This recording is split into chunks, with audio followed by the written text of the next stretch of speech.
Do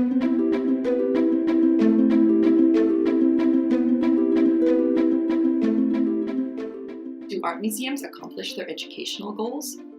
This question can only be answered through evaluation.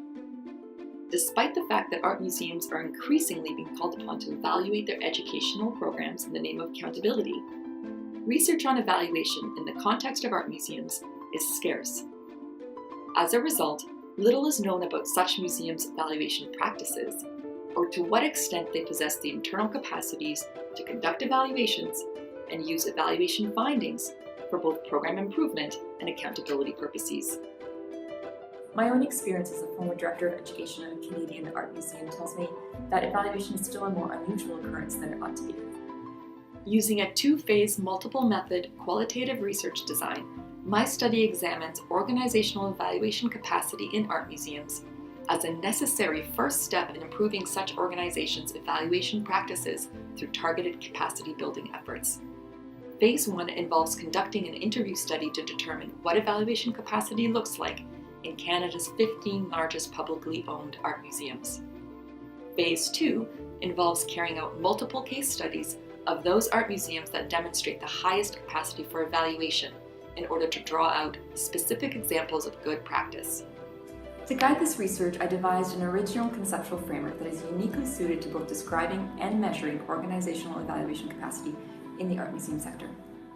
Following the capacity frameworks published to date, my multidimensional framework consists of 2 main categories and 7 subdivided dimensions. The first category describes the factors that influence evaluation practice and capacity in art museums, in addition to the extent to which such museums are likely to engage in direct capacity building. This category comprises of 4 dimensions: context, culture, demand for evaluation, and resources and supports.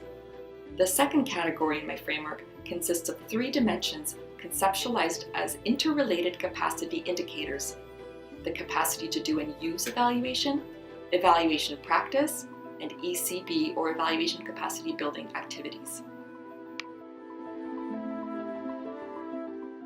As the first pan-Canadian study of its kind, this research bridges the evaluation and art museum education fields and makes important inroads into understanding evaluation practice and capacity in a context that has thus far avoided examination.